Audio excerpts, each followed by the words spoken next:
Infinity Nikki just released information about what's coming to the next update, and it includes a bunch of highly requested features from players, so let's take a look at everything that was announced. You can read this post in detail on the Infinity Nikki website. I am on the news tab. As they mentioned here, we're saying goodbye to the grand fireworks season and the New Bloom Festival. There are currently 5 days left in the limited banner, so everything we're talking about today is going to drop when this current banner ends. The first section of the post is storyline optimization. So they're talking about how the world quests and the exclusive quests are meant to be interconnected with the overall story of Infinity Nikki. And it seems like they've gotten some feedback about the pacing and the plot design, and they're going to try to interweave these things better into the main story so that the quests are worth doing and they're worth spending your time on. Personally, I am guilty of skipping through the dialogue on the side quests, but it's nice to see that they really want each of these to be valuable, to be worth your time, and I'm excited to see what this could mean for the future quests. In the next section, they talk about rules of Mira Crown, and if you saw in my last video, I touched on some of the negative feedback that the current Pinnacle contest got because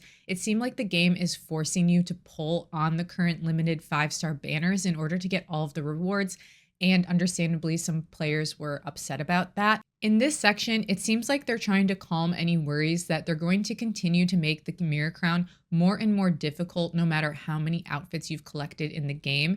Because we're so early, it makes sense that there are only so many outfits that satisfy label requirements, but some players were worried that they would continue to make it more difficult, so even as you collect more outfits, you still wouldn't be able to pass unless you had the most recent outfit because it would have higher point values. So they said that they won't simply increase numerical values or label restrictions. I think this also means that they're trying to make the Mira Crown interesting and have interesting requirements without just making it require more and more points. So I am interested to see how they continue to evolve Mira Crown. Right now, the challenge is not very complex. It's just checking that you have either the most recent banner outfit or that you've upgraded and glowed up your clothing all the way. So I'm interested to see what they could do to add some variety, and I am glad that they are listening to player feedback.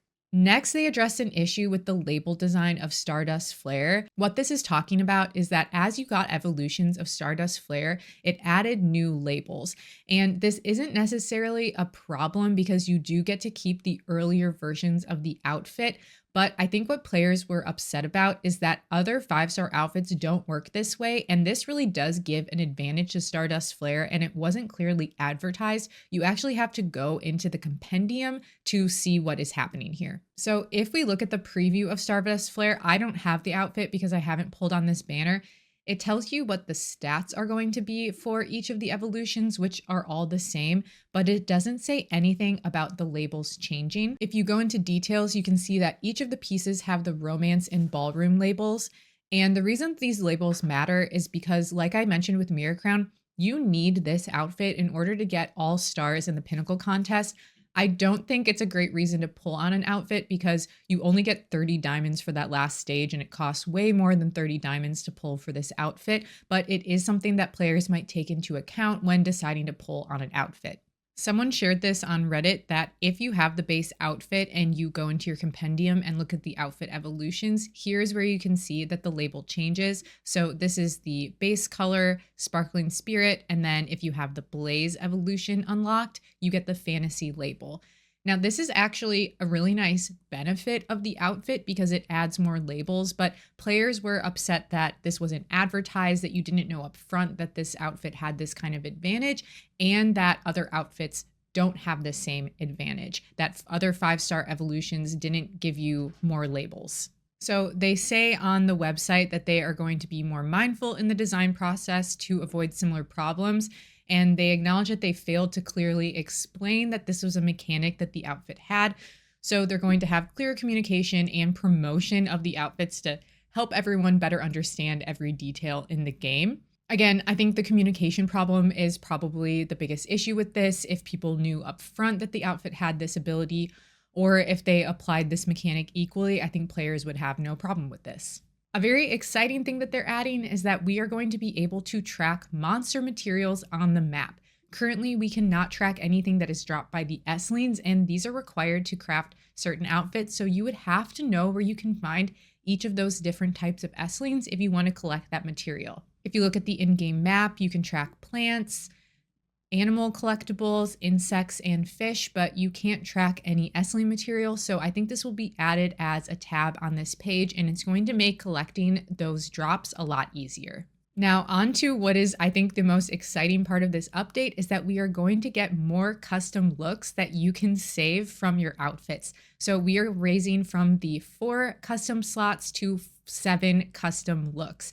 There is an asterisk or a caveat on this. It says that with clothing sets reaching certain numbers, new custom looks will be unlocked. So it sounds like you need to collect complete outfit sets, not just clothing pieces, kind of like how we have a compendium rating where you get rewards based on how many clothing pieces you have. It seems that if you have a certain number of clothing sets, you'll be able to unlock more and more custom looks. Players are already giving the feedback that 7 seems like too small of a number and they want even more. And also, this isn't going to be immediately available. You're going to have to unlock it somehow. I'm not sure what the future holds if we're going to get even more than this. Some players are concerned that it's going to be behind a paywall, that we're going to have to purchase more from the store. I can't say for certain, we can't see that yet, but it is nice to see this is a good step in the right direction where we are getting more custom looks. Next, they are adding more to the compendium. I'm very excited about this. We recently got a redesign of the compendium page, and not only do I really like the design, but they added a few new things. We got the cloak compendium in the last update where you can see Momo's wardrobe displayed in a really cute way, and you can see all of the possible cloaks, but they also showed 2 pieces that are coming soon, and now one of them is coming in the next update, and that is the lore compendium. So in the lore compendium, we are going to be able to reread all of those books that we investigated around the open world. At least for me, I don't have time to stop and read them, or at least I don't take the time to stop and read them because I'm normally in the middle of something. I'm in a quest or I'm farming for a specific outfit. So I haven't really read many of these books. I'm very excited to go back and actually be able to read and see more about the lore because I think there's going to be a lot of information hidden in these books, and I'm really excited to dig into it. They also said that there's going to be a collection progress display coming soon, and I think that's this fairy tale looking book with the floof in it, so I'm excited to see what that is eventually, but that's going to be coming in a future update. Now we have a whole section on further optimization of photography, and there's a lot of cool stuff in this. We're getting some new features like a vertical photo mode, video recording, and photo presets. Now the video recording is cool because I think we're going to see a lot of creativity used with this. I'm not the best at taking photos, but I have seen some people make some really cool GIFs, and because the outfits are so dynamic, you have special effects and animations that come with them, people are going to make some amazing videos. But the idea of having photo presets that you can save and share is really going to open up the possibilities.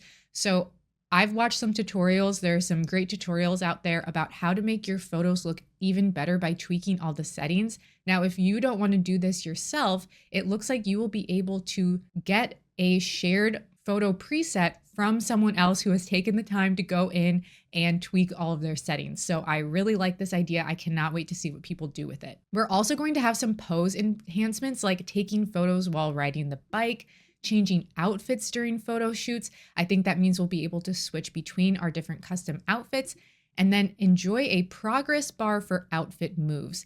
I'm not exactly sure what this means. This could be referencing those 5-star photo poses that we get where there's a really pretty animation in the beginning, but you can't pause on a certain frame of it and then take a photo of it. So I hope that makes it a little bit easier to use those outfit poses.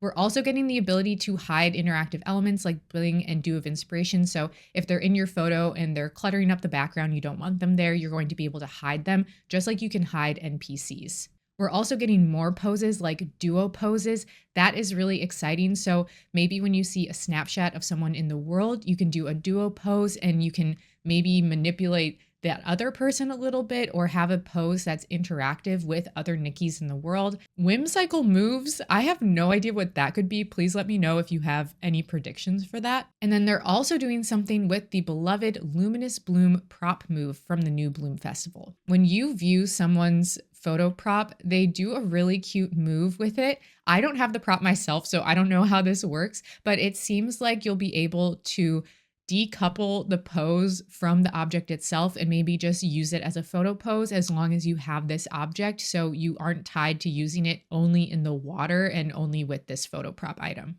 It also says that these optimizations will be rolled out gradually, so I don't think they're all coming in this update, but it's really exciting to see that these are what they're working on. Next, we have another highly anticipated feature. We're going to get a preview of clothing dyeing, and this also confirms that clothing dyeing is coming to the game. This is something that has been speculated and really wanted, but we haven't known for sure if it's coming. So there is a lot to dig in here, and it's very interesting to read closely at the way that they phrase this. So it says stylists will have the ability to fully customize pieces. They don't say clothing specifically, they say pieces, by adjusting patterns, colors, and special effects. So it's not just colors. We're going to be able to control more than that. And then it says that we can save, import, and share your creations.